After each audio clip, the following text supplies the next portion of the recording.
sejumlah laporan kasus cybercrime. Dengan kemajuan teknologi seperti saat ini, setidaknya ada 8 kasus kejahatan siber. Anda kembali di Sapa Indonesia Akhir Pekan, saudara. Masih ingat nggak Ada kasus 1.200 lebih kasus cybercrime yang dilaporkan. Assalamualaikum warahmatullahi wabarakatuh. Shalom, Om Swastiastu, Namo Buddhaya, dan salam kebajikan bagi kita semua. perkenalkan nama saya Nadia Ningita Putri. Nama saya David Maxia Gusta. Nama saya Laraswati Dewi. Nama saya Dinda Kusumandari. Nama saya Marsha Magdalena Dameria Syagian. Nama saya Edgina Kembaran. Dan pada kesempatan kali ini, kami dari kelompok 1 kelas L akan memaparkan materi mengenai cybercrime dan cybersecurity.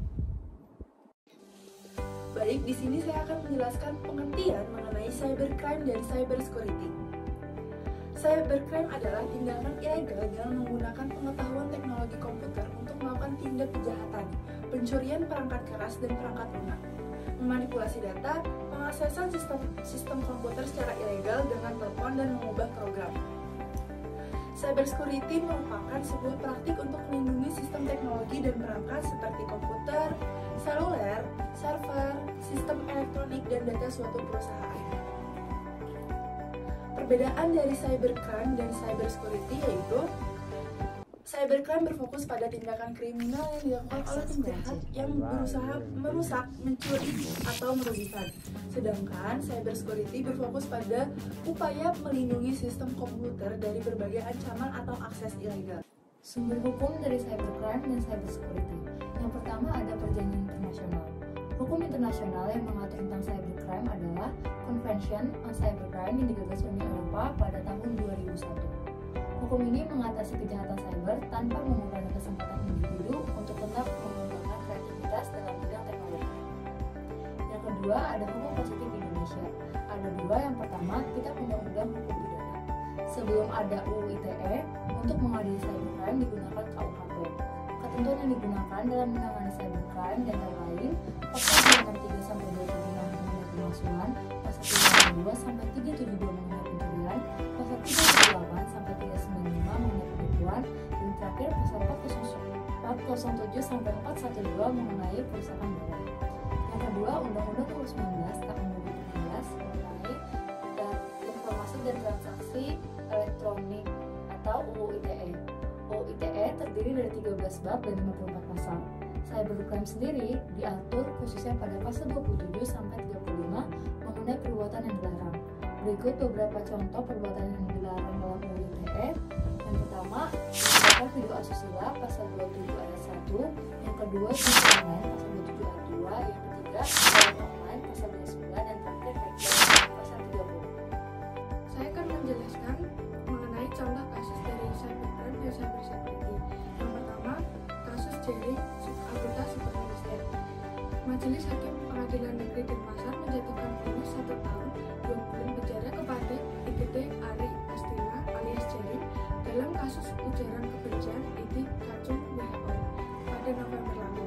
Vonis hakim itu lebih ringan dari tuntutan jaksa penuntut umum, yakni 3 tahun penjara. Jaring dinilai melanggar pasal 54A ayat 2 UU ITE.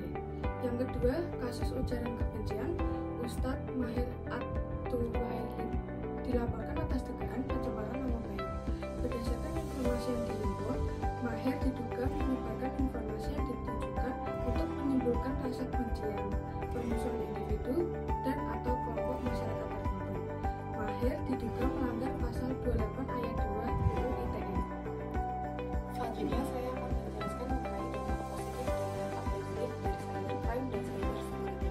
Yang pertama yaitu dampak positif dari cybercrime. Yang pertama, meningkatkan kesadaran akan keamanan cyber. Yang kedua, mendorong inovasi dalam teknologi keamanan. Dan yang kedua yaitu dampak negatif dari cybercrime. Yang pertama ada kerugian finansial, gangguan operasional, dan yang terakhir yaitu pelanggaran privasi. Selanjutnya yaitu dampak positif dan negatif dari cybersecurity.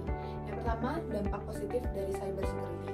Yang pertama yaitu melindungi data dan sistem dan meningkatkan kepercayaan kepada masyarakat. Lalu yang terakhir yaitu dampak negatif dari cybersecurity. Yang pertama, biaya mahal, dan yang kedua, ketersediaan sumber daya. Yang selanjutnya adalah pencegahan terhadap cybercrime. Yang pertama, melaporkan email dan situs web phishing. Untuk mengatasi cybercrime ini dapat melaporkan email serta tautan tersebut kepada berbagai pihak seperti penyedia layanan email. Yang kedua adalah mengubah kata sandi secara berkala. Pastikan memiliki kata sandi yang kuat, mengubahnya secara teratur, dan tidak menggunakan kata sandi yang sama untuk akun yang berbeda. Yang ketiga adalah menggunakan antivirus. Antivirus merupakan program untuk mendeteksi sistem komputer dari berbagai ancaman cybercrime. Yang keempat adalah melakukan update. Banyak serangan cybercrime yang terjadi memanfaatkan kelemahan sistem dari perangkat, maka dari itu melakukan update sistem perangkat secara berkala merupakan hal yang sangat penting. Yang kelima adalah membuat cadangan data. Pastikan untuk membuat salinan data atau backup di tempat yang aman seperti drive internal. Kesimpulannya, semakin berkembangnya cybercrime, maka semakin penting juga cyber security. Oleh karena itu, penting bagi individu, organisasi, dan bahkan negara untuk meningkatkan cyber security untuk melindungi diri dari cybercrime. Sekian presentasi dari kelompok kami, kurang lebihnya mohon maaf. Wassalamualaikum warahmatullahi wabarakatuh. Shalom, Om Santi Santi Santi Om. Namo Buddhaya. Dan salam kebajikan bagi kita semua.